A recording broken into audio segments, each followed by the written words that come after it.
donc pour prendre une série de questions et de réactions pour faire réagir et René et les lecteurs croisés de René.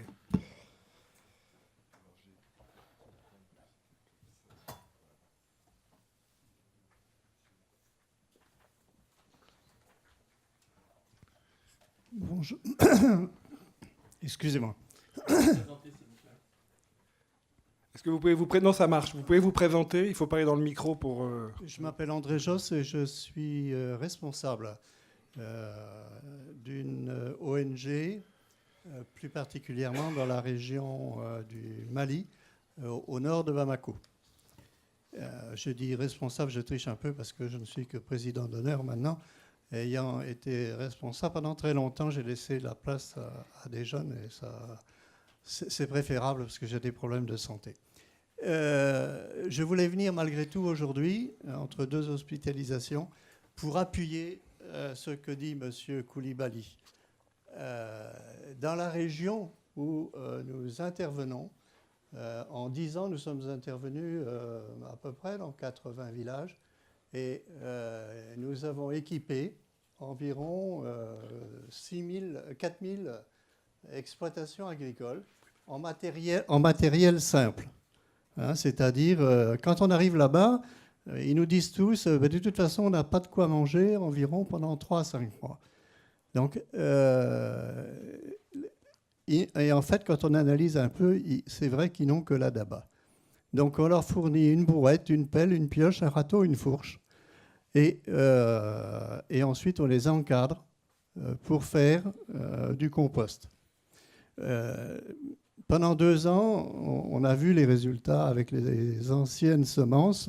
On gagnait 50 à 80%. Et ensuite, on a mis des semences sélectionnées qui viennent tout simplement du Mali, de l'IRD. On arrive à multiplier par 3 à 5, c'est-à-dire en sorgho environ 1,8 tonne à 2 tonnes par hectare. Et en maïs, on est plus souvent entre 3 et 4 tonnes. Et pourtant, la zone en question, hein, c'est la zone au nord de Bamako. Et donc, c'est une zone qui va de 600 mm à peu près de la région de Kolokani à 800 mm dans la région de Bamako. Mais c'est possible, voilà. Donc, ce n'est pas une expérience limitée. On est maintenant à 4000 exploitations qui ont été équipées. Ça touche environ 50 à 60 000 personnes. On agit également dans la région de Mopti, mais je suis moins familier, un peu au Burkina et un peu au Niger. Mais les résultats que l'on obtient là, c'est pour la région de Bamako. Merci voilà. beaucoup. Et on complète par, parce que ça ne suffit pas si on veut aller vraiment faire du bon travail, simplement un moyen de transport, la charrette et l'âne. Voilà. Merci bien. On peut passer la parole derrière pour laisser l'opportunité. Bonjour, Dominique Gentil. Donc, je suis un ancien de l'IRA, mais ancien collègue et ami toujours de René. Et j'assistais, ancien IRAM, oui, et j'assistais ce matin à l'Assemblée générale de l'Interréseau. Et il y a eu des moments très intéressants sur le Burkina, et notamment sur les nouvelles politiques de pôle de croissance au Burkina, en prenant l'exemple de Bagré. Et avec maintenant la nouvelle idéologie, les partenariats publics-privés, dont on connaît en France les défauts, mais là, c'est particulièrement marquant avec, disons, une répartition du foncier entre l'agrobusiness privé, avec des distributions de terres qui peuvent aller jusqu'à 500 hectares, et puis les petits paysans où on ne fait pas grand-chose, on consolide un peu, on donne un peu des conseils. Bon. Et on a eu aussi un exposé qui était très intéressant sur la nécessité d'avoir une réflexion de politique économique. C'est-à-dire de voir comment, à partir du début des années 2000, il y a eu des changements de paradigme sur Avant, on disait il y a des oppositions. Maintenant, on dit non, non, tout est compatible. Et donc, avec les alliances entre Kofi Annan, le NEPAD, les Monsanto, les entreprises d'engrais norvégiennes, etc., pour concrètement faire que les les fonctionnaires nationaux soient bien placés et pour bien rentrer dans cette politique et interdire toute autre alternative. Donc c'était, les gens qui étaient là ce matin peuvent compléter, mais je crois qu'il faut bien prendre en compte ces nouvelles tendances et le fait qu'on se heurte à un bulldozer. Et là, par exemple, sur Bagré, on a à la fois la Banque mondiale et la BAD qui ont complètement court-circuité les véritables politiques nationales. Merci Dominique. Il y avait une personne qui voulait prendre la parole devant là. Donc Isabelle Duquesne, pour le CFSI, je suis responsable d'un programme promotion de l'agriculture familiale en Afrique de l'Ouest, PAFAO, dont le ROPA est membre du comité d'orientation. Moi, j'avais une question pour Ibrahima Koulibaly. On a vu derrière les questions d'agroécologie apparaître des dimensions foncières. On sait qu'il y a aussi la question des semences paysannes, donc la question de l'accès aux ressources. Et moi, j'aurais voulu savoir, voilà, pour les questions de comment accompagner le changement d'échelle de pratiques comme l'agroécologie, quel est le rôle, par exemple, joué par la possibilité d'une déclaration des Nations Unies des droits des paysans et des autres personnes travaillant en zone rurale. Donc j'aurais bien aimé entendre aussi quel lien entre ces pratiques de terrain, les difficultés de terrain et peut-être ces enjeux au niveau international. Merci beaucoup. Il y a une personne là qui souhaitait intervenir. On peut en prendre peut-être encore une ou deux interventions et on repassera la parole aux collègues. Bonjour, Jérôme Spinoza, ministère des Affaires étrangères. Je travaille comme rédacteur sur 3 pays du Sahel. Donc je suis particulièrement motivé par ce que vous faites et je vous remercie des éclairages très stimulants que vous avez bien voulu apporter aujourd'hui. Une question très concrète. Comment voyez-vous, l'approche des partenaires, notamment occidentaux, France, Allemagne et autres pays qui déploient une diplomatie économique, une diplomatie en matière de coopération, comment peut-on les amener à mieux intégrer à la fois l'offre en matière, par exemple, d'industrie agricole. Je pense, techniquement, on soutient souvent à l'export des industriels qui vendent, je ne sais pas, tel ou tel type de matériel, en fait, qui vendent aussi de facto une méthode d'agriculture industrielle. Comment intégrer cela avec l'offre que vous valorisez, qui est au fond à la fois différente, à la fois potentiellement complémentaire si c'est fait intelligemment. Comment vous voyez le rôle de ces pays étrangers dans leur offre? C'est pas très clair parce que justement, pour l'instant, nous-mêmes, on est en train de réfléchir là-dessus. Merci beaucoup. Donc là, il y avait une dernière peut-être prise de parole avant qu'on repasse là, et puis on refera un deuxième tour si les réponses sont succinctes. Bonjour. En fait, je travaille dans le domaine financier, mais je m'intéresse beaucoup à tout ce qui est agroforesterie et agroécologie. Et vous vous appelez comment, s'il vous plaît? Dramé Mohamed. D'accord, merci. Et en fait, je voyage souvent en Afrique aussi. Et je viens de la Guinée et d'une région qui s'appelle Boké, et où aujourd'hui les méfastes de tout ce qui est l'agriculture intensive sont très visibles. Et j'aimerais savoir quelles sont les méthodes. Par exemple, nous, dans mon village dans laquelle je viens, on fait de la plantation de tout ce qui est acajou, qui est très nuisible aux terres et qui est en train de détruire, mais d'une manière exponentielle, toute la région et le village dans lequel je viens. Parce qu'aujourd'hui, soit les paysans qui vivent dans ces villages sont contraints à travailler de cette manière-là, parce que souvent, c'est les industries chinoises qui les contraint à faire ça. Et les jeunes qui sont là-bas, il y a pas mal de jeunes qui sont morts dans cette immigration, parce qu'ils n'ont plus d'autres moyens de survie. Merci. Et j'aimerais savoir, par rapport à vos techniques que vous donnez, c'est à cause de ça, moi je m'intéresse à l'agroécologie. Quels sont les moyens et les méthodes qu'on peut mettre en place dans ces zones-là pour éviter quand même un cataclysme humain? Merci beaucoup. Alors, je pense qu'on peut donner la parole à la dame qui avait levé la main là-bas, et puis après... Bonjour, je suis Giftina Guiela du Burkina, Interréseau. Moi, je voudrais m'adresser au problème des systèmes nationaux de formation, notamment les services techniques d'agriculture qui accompagnent les paysans dans la production. Nous avons voulu former des maraîchers autour d'un barrage pour pratiquer vraiment des techniques agricoles respectueuses de l'environnement, et nous avons voulu collaborer avec les services techniques. Mais on s'est rendu compte que ce que ces agents des services savaient faire, c'était vraiment les techniques agricoles intensives, utilisant vraiment les pesticides et tout. Et ces acteurs avaient vraiment perdu, ou je ne sais pas comment ils ont été formés, mais ils n'avaient plus les repères en matière d'agroécologie. Et donc, il a fallu pratiquement les former, eux, à ces techniques agroécologiques-là, afin qu'ils puissent accompagner les paysans.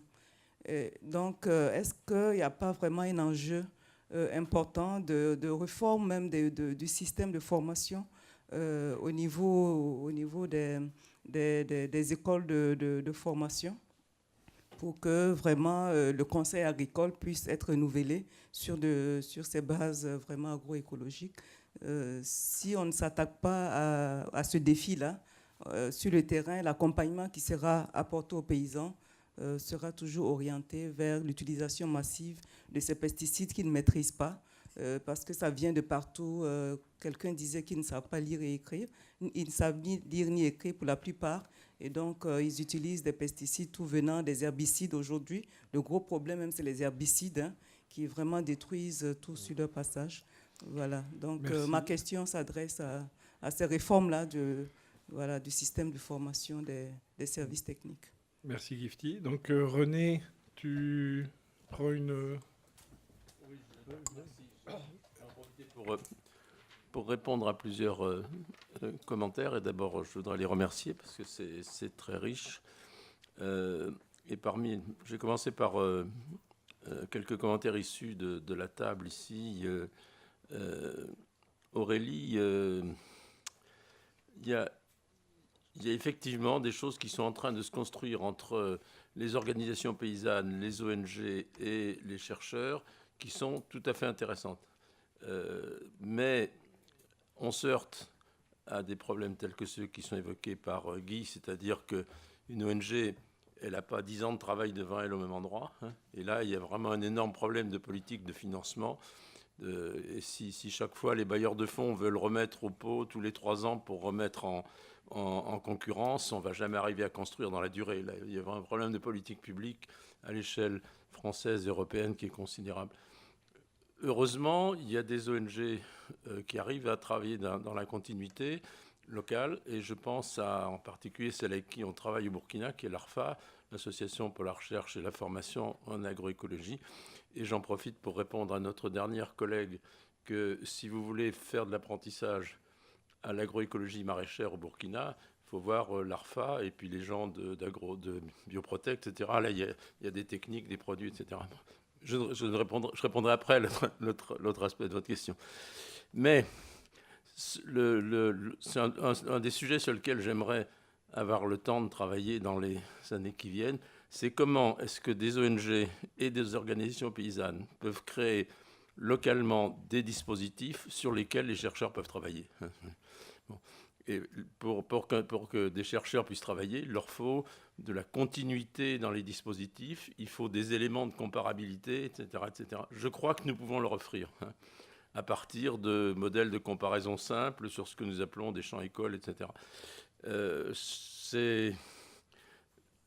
Et du coup, les chercheurs peuvent, à partir de ça, si vous voulez, faire des comparaisons entre les techniques paysannes, les autres, et puis l'environnement. Enfin, n'importe quel chercheur un peu expérimenté greffe là-dessus des réponses à des tas de questions.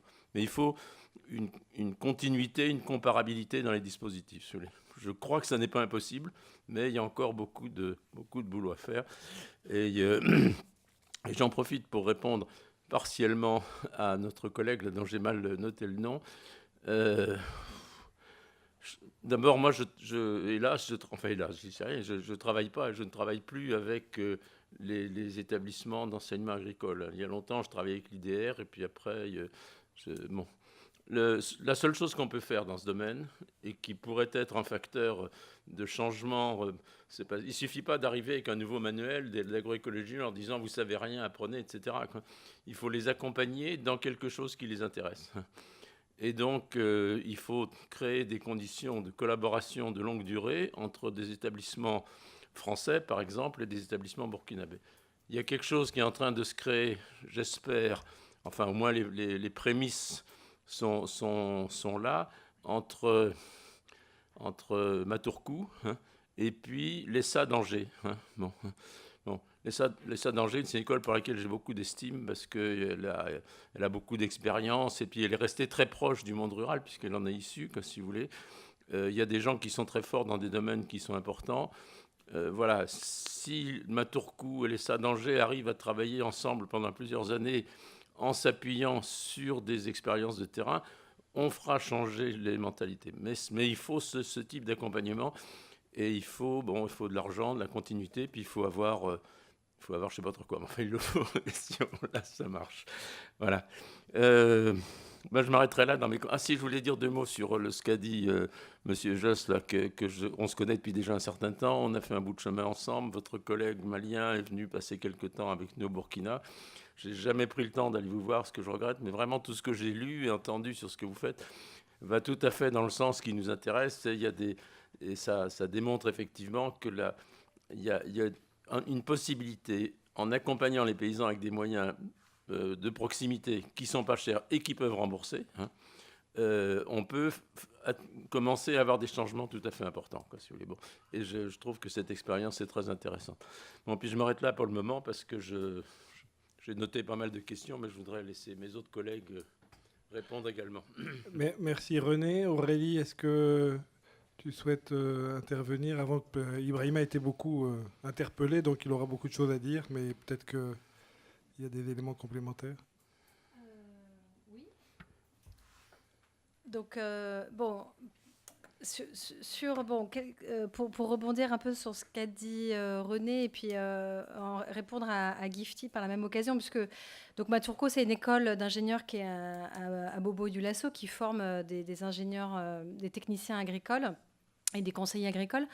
Et donc, effectivement, ça répond à la question de Gifty, qui est comment aujourd'hui on fait pour reformer en fait des conseillers agricoles qui n'ont aucune valeur ajoutée effectivement sur ces questions-là, qui n'ont pas les compétences et les savoirs requis, et pas seulement sur les questions techniques, mais surtout sur les méthodes.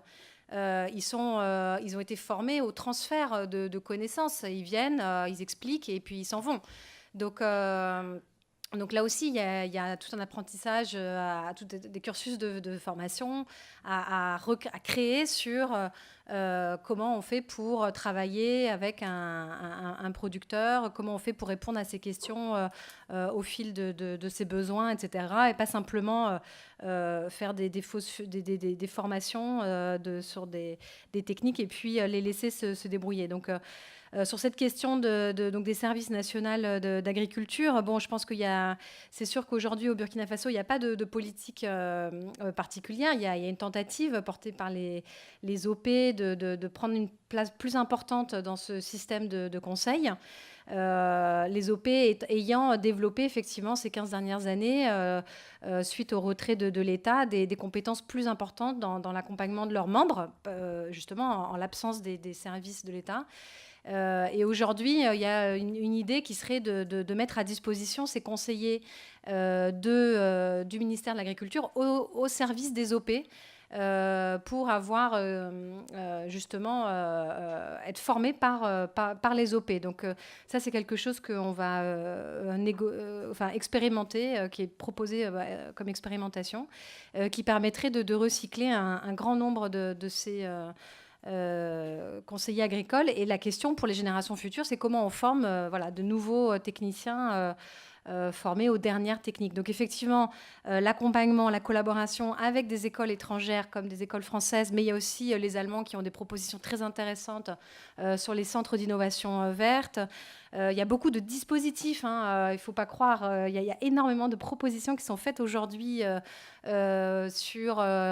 de l'innovation, l'apprentissage, dans des dispositifs qui mixent les chercheurs, les techniciens, les producteurs.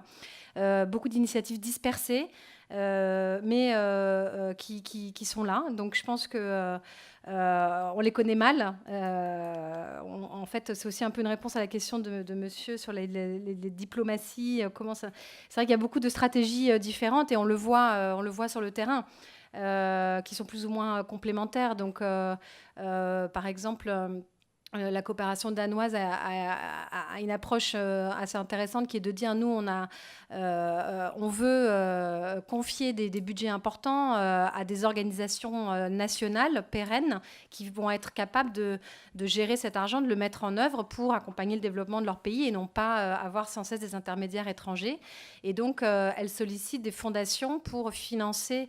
Non, elles identifient des intermédiaires qui vont renforcer les capacités de ces organisations, parce qu'aujourd'hui, c'est la faiblesse des organisations à être capable de gérer des gros budgets dans la durée, etc. C'est ça qui fait qu'il y a toujours plein d'intermédiaires de la coopération qui sont là sur le terrain. Donc pour un peu faire une rupture avec ces dispositifs-là, donc c'est de renforcer les capacités des organisations nationales et ensuite de leur confier des budgets via des fondations qui sont prêtes à investir dans des nouvelles filières, dans de nouvelles techniques et mis en œuvre directement par des organisations nationales. Le terme ONG est un peu vague, on a toujours du mal à comprendre parce que il y a quand même des associations nationales qui ne sont pas françaises ou allemandes ou qui ont des compétences et des capacités, qui sont burkinabés.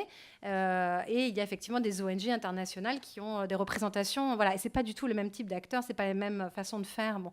Donc le terme ONG en fait masque un peu la diversité des acteurs et des façons de faire. Donc c'est un peu difficile de réfléchir à ces dispositifs d'accompagnement en gardant ce terme ONG. Voilà. Donc, je pense que il faut peut-être regarder d'un peu plus près toutes ces initiatives avant et peut-être s'en inspirer aussi. Il y a des choses qui fonctionnent bien, comme je disais, sur ces centres d'innovation verte, où aussi on a des expérimentations qui sont conduites avec les producteurs et avec des techniques très innovantes qui ont été réussies dans d'autres pays. Pour les tester localement dans différentes conditions agroécologiques. Voilà, donc ça répond un petit peu en partie à la question de Gifty, je pense aussi sur le renouvellement des services de conseil nationaux. Merci Aurélie. Ibrahima, je crois qu'il y avait pas mal de choses autour des OP. Merci beaucoup. Oui, par rapport au commentaire d'André Yos, l'année dernière, notre gouvernement a acheté 1000 tracteurs, par exemple, qui se vendaient subventionnés à 50% à 6 millions de francs CFA. Aucun paysan au Mali n'a les moyens d'acheter un tracteur à 6 millions, même subventionné à 50%. C'est pour ça qu'on achète des charrettes. Exactement. Donc, avec ces 6 millions, vous équipez 12 familles à raison de $1000 environ avec une charrette, un âne, une charrue, une paire de bœufs. Ça coûte environ $1000. C'est-à-dire, soit on veut aider les pauvres à sortir de leur situation, ou alors on fait des grandes théories. Ce n'est pas compliqué.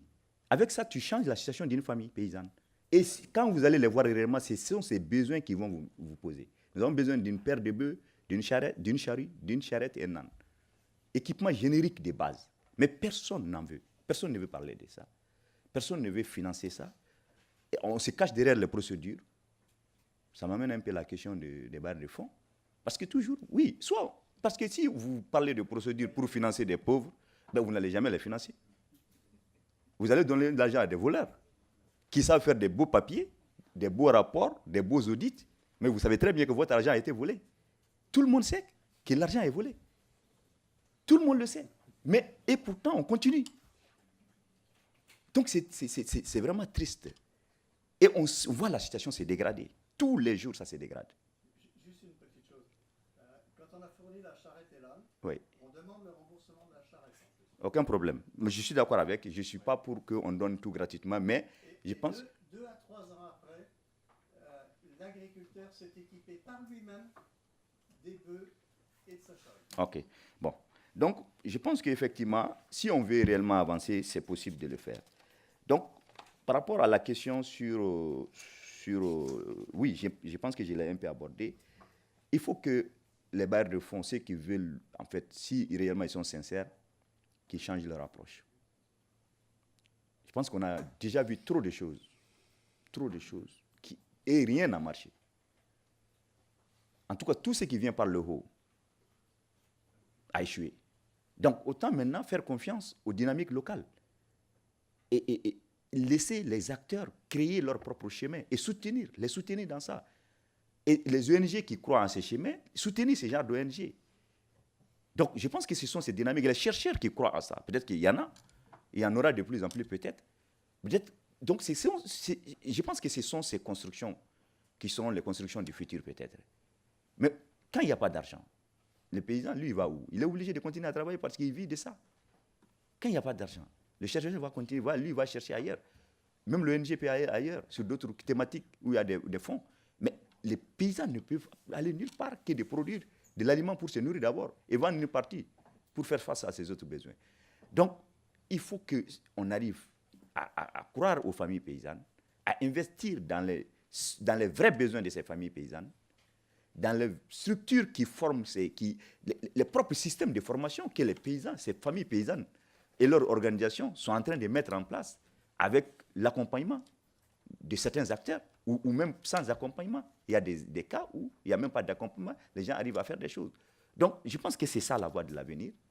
On ne peut plus continuer à faire des systèmes de formation qui forment des chômeurs diplômés qu'on essaie de réinstaller en milieu rural. Et quand on leur donne des subventions d'État au bout d'1 an, ils sont tous partis en ville. Donc, c'est ça. Et on veut refaire ça tous les jours. Les nouveaux villages agricoles, ce n'est pas plus compliqué. C'est des jeunes diplômés qu'on veut encore réinstaller. On a fait ça depuis 1980. Ça n'a jamais marché.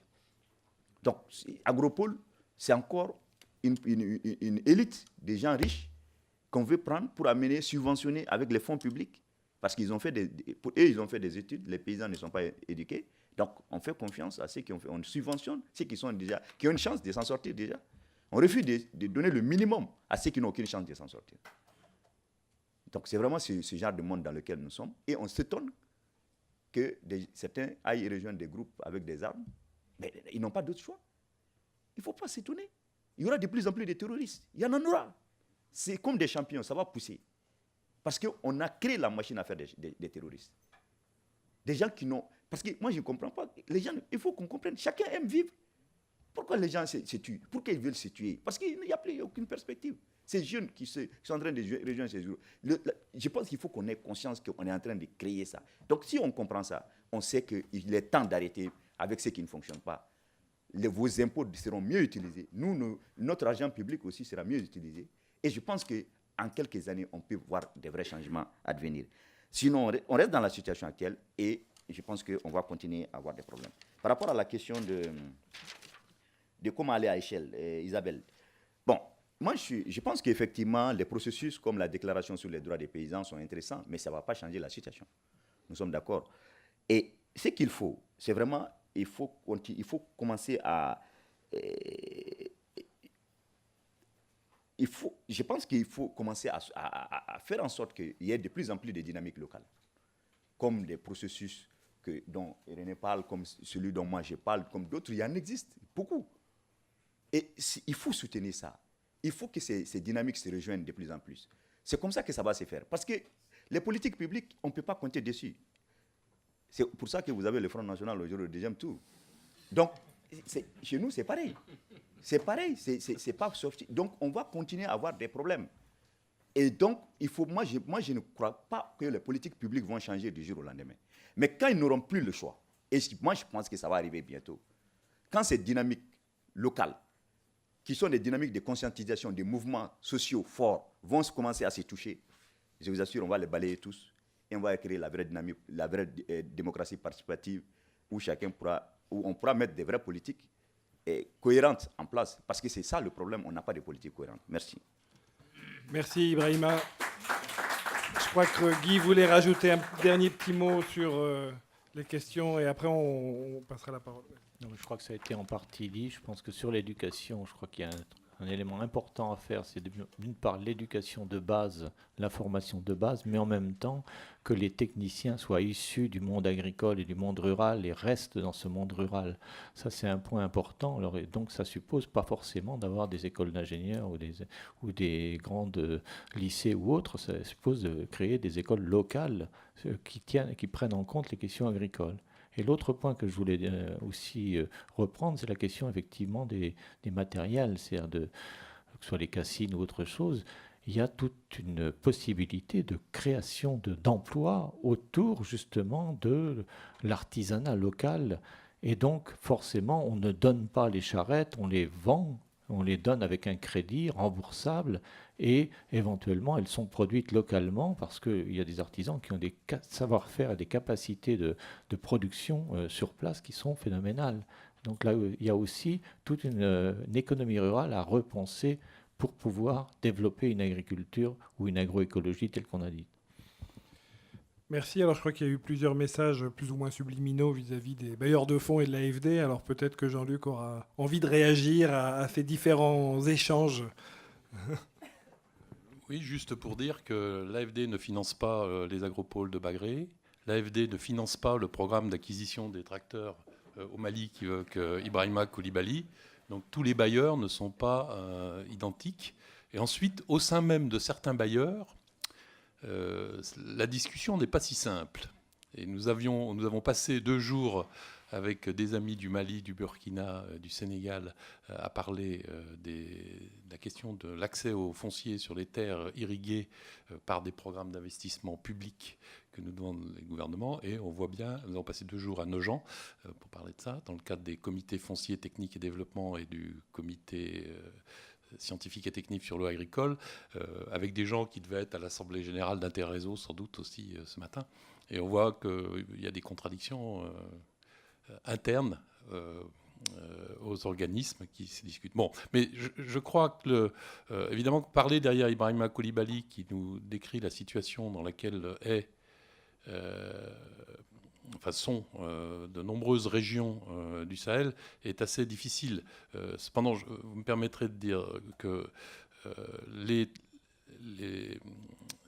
transformations, en tout cas les chocs auxquels sont confrontés les agricultures et ces régions-là sont telles, dans leur diversité et dans leur ampleur, que les responsabilités sont extrêmement partagées et difficiles en vérité à attribuer. Parce qu'entre la démographie, des dysfonctionnements de gouvernance, la difficulté à constituer des États, à avoir des politiques publiques qui sont liées à l'histoire, tout simplement. Donc là, je m'aventure sur un terrain qui n'est pas bien le mien. Les questions climatiques depuis les années 70, plus l'ouverture sur les marchés internationaux dans lesquels ces pays sont plus ou moins bien insérés ou victimes, tout ça fait que, bon, plus en effet, puisque Serge Mikhaïlov a été cité, plus en effet, on peut le déplorer, des investissements en volume déjà de la part des pays du Nord, tout à fait insuffisants dans l'aide au développement. Et en plus, pas forcément le mieux ciblé. Mais je pense que le problème est plutôt le volume d'ailleurs que le ciblage. En effet, moi je regrette chaque fois que les collègues nous disent dans un programme de développement agricole, il faut faire de l'alphabétisation. Je dis, attendez, on est en 2017. Comment se fait-il qu'on ait à alphabétiser des gens, des adultes de 40 ans, d'autant qu'on connaît que, malgré tout ce qu'on dit, l'alphabétisation des adultes, ça sert surtout à convaincre les 10 adultes qu'il faut qu'ils envoient leurs gosses à l'école, parce que c'est quand même plus facile d'envoyer ses gosses à l'école que d'apprendre soi-même. Mais au moins l'imposer, quoi. Donc, bon, bref, tout ça pour dire, on n'échappe pas dans ce genre de discussion à reconsidérer tout et à parler et des pistes et de la formation et de l'accès au crédit rural et du foncier, etc.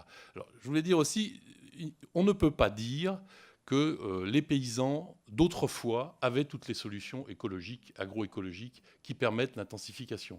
Alors c'est un des mérites du chapitre 1, de la première partie du livre de René, et de ce qu'il vient de nous dire, c'est de dire que, désolé, le monde change, on est 10 fois plus nombreux, on a des innovations à faire, on a bien besoin de l'innovation, et d'une innovation qui soit à la fois agronomique et sociale pour résoudre des problèmes d'aujourd'hui qu'on n'avait pas. Donc il y a une espèce de démagogie à dire le paysan est formidable et ses innovations sont extraordinaires. Si on ne les avait pas détruites, tout irait bien. Je ne le crois pas un instant. Bon. Donc d'où la question du... Il y a vraiment une écologisation, c'est difficile à prononcer mais c'est pratique, de l'agriculture, au moins dans les discours. Au cours de la campagne électorale, il y a eu une très bonne émission sur France Inter où des amis de Greenpeace et de France Nature Environnement lisaient les discours de tous les candidats et disaient tous, ils parlent d'écologie. Bon, maintenant, regardons dans le détail. On a le même problème sur l'agriculture. Aujourd'hui, tout le monde fait de l'agroécologie. Et donc la question, c'est, en pratique, de quoi parlez-vous vraiment? Et en pratique, comment on passera d'une diversité formidable au sens positif, en nombre et en qualité d'expérience, d'expertise, dont René Billaz donne de très bons exemples, dont d'autres personnes dans la salle. Comment on passe de ça à quand même une politique publique? Parce que, encore une fois, c'est pas parce que c'est le point de vue du bailleur de fonds, dont l'interlocuteur principal est bien les États, ou les volumes financiers qu'il peut mobiliser venant du Nord sont bien les États, la question de la politique publique reste bien posée. Donc, alors, à l'AFD, où on en est là-dessus, l'AFD a eu un passé où l'agroécologie, c'était le semi-direct sous couvert végétal, dont l'Afrique de l'Ouest a été pratiquement absente. On s'est rapproché un peu du Nord Cameroun, mais surtout on regardait Madagascar et le Laos, pour faire court, enfin l'Asie du Sud-Est, et en ne parlant que de SCV avec nos amis du CIRAD, de l'IRD, et encore au sein du CIRAD, pas tous. Voilà. Bon, ça c'était il y a un certain temps déjà. Hein. Voilà. Mais, et c'est aussi ce que j'ai lu dans l'ouvrage de René Billaz. En fait, il faut lire cet ouvrage de René Billaz pour deux raisons, avec deux lectures. Il y a les techniques, les aspects, l'expérience qui nous a... Et puis il y a l'histoire, notre propre histoire institutionnelle. Et les hommes qui l'ont faite. Tout ça c'est cité là-dedans. Alors, pour les générations plus récentes, ça ne parle pas forcément, mais pour nous, on retrouve, enfin, en tout cas, moi qui ne suis pas agronome, mais qui ai croisé un certain nombre de ces gens dans différents parcours, je pense qu'on a un résumé, une synthèse d'une histoire de gens voulant très bien faire, voulant progresser, et qui, aujourd'hui, nous permettent, dans ce collectif qui est largement bien représenté ici, d'être un interlocuteur à la fois de tous les acteurs des pays dont nous parlons aujourd'hui, des organisations de producteurs au gouvernement. Je pense que tout ça est assez bien dit. Alors, où nous en sommes, c'est que nous avons fait une évaluation de ce que nous avons fait à travers ces programmes SCV. Et nous avons aujourd'hui deux programmes, un qui concerne l'Asie du Sud-Est et un focalisé sur l'Afrique de l'Ouest. Et nous avons eu la bonne surprise de voir que la CEDEAO, ce qui n'est quand même pas rien, la communauté des États d'Afrique de l'Ouest, alors on me dira que tout ça est très loin des paysans, mais enfin, le fait que cette communauté des États d'Afrique de l'Ouest disent « moi, l'agroécologie, ça me parle, et je veux en faire une composante de ma politique régionale agricole », je le prends aussi positivement que le discours de Le Foll arrivant aux affaires et disant « l'agroécologie, c'est un élément de la politique agricole française ». Alors, il y aura toujours des gens pour dire il n'a rien fait, il n'a pas fait assez. Sauf que le discours précède parfois quand même un petit peu l'action. Donc, la CEDEAO dit « ça m'intéresse, et ça m'intéresse tellement que non seulement je suis heureuse d'être maître d'ouvrage de ce programme régional, instruit avec nos amis du CIRAD, mais en plus, je vais demander à Bruxelles de mettre encore plus d'argent pour qu'on ait un vrai programme de 5-6 ans. Et en plus, je ne serais pas opposé à ce que nous allions réclamer laborieusement de l'argent au Fonds vert pour faire un vrai programme transition écologique sur l'ensemble des pays d'Afrique de l'Ouest. Bon, alors, je suis désolé, ça peut paraître un peu utopique ou institutionnel. On va redescendre très proche des acteurs, parce que en quoi consistera le programme pilote que nous avons conçu? C'est bien des plateformes nationales, multi-acteurs, traitant non seulement des techniques, mais aussi des aspects institutionnels qui ont été évoqués, y compris de conseil agricole, et le rôle des OP, et quel conseil agricole, etc. Notre ambition, c'est d'avoir dans 5-6 pays de l'Afrique de l'Ouest un club des acteurs qui pensent l'agroécologie. Et dans ce club, on réunit aussi bien des services d'État, pour ce qu'il en reste, d'ailleurs, les OP, etc. Et puis, à partir de là, on reconstruit chaque fois des politiques nationales et nous irons parler avec chacun des gouvernements pour dire, quand nous faisons un appui à la filière coton dans votre pays, quelle est la composante agroécologique là-dedans? Quand nous appuyons le système de formation professionnelle agricole, quelle est la responsabilité des OP là-dedans? Quel est le contenu agroécologique du programme? On a des leçons à donner à personne, parce que j'ai souvenir d'une réunion à Dijon, où c'était une espèce de cri de détresse de l'enseignement agricole française qui disait, nous, pour faire de l'agroécologie tel que le voudrait Le Foll dans ses heures les plus folles, il faut qu'on revoie tout le système d'enseignement. Alors, il y a peut-être Angers qui a quelques longueurs d'avance, mais dans les lycées agricoles français, on est très révolution verte, quoi. Voilà. Donc, voilà la dynamique dans laquelle nous sommes, avec une vraie contrainte, je pense, dont nous devons tous être conscients. Le collègue du ministère est parti, mais il y avait bien un moteur économique dans la révolution verte qui était les vendeurs d'intrants. Dans l'agroécologie, le moteur, c'est uniquement les préférences collectives des consommateurs ou des producteurs.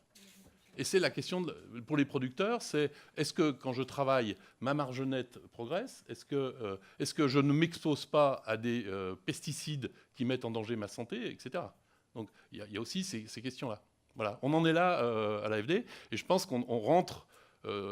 Les collègues qui m'ont précédé, qui nous ont précédés, qui ont traité de l'agroécologie avant et qui ont été assez sévèrement critiqués parce qu'ils n'avaient que ce partenariat avec Lucien Segui, qui est justement fort bien cité par René Villaz, ont eu le grand mérite, il y a 15-20 ans, de poser la question. Et aujourd'hui, on est dans une autre époque où, finalement, tel que ça a très bien été dit, parce que je vais faire la publicité de cet ouvrage aussi, vous pouvez le prendre là-dedans, pour ceux qui découvrent un peu le sujet de mes collègues, il y en a quelques-uns.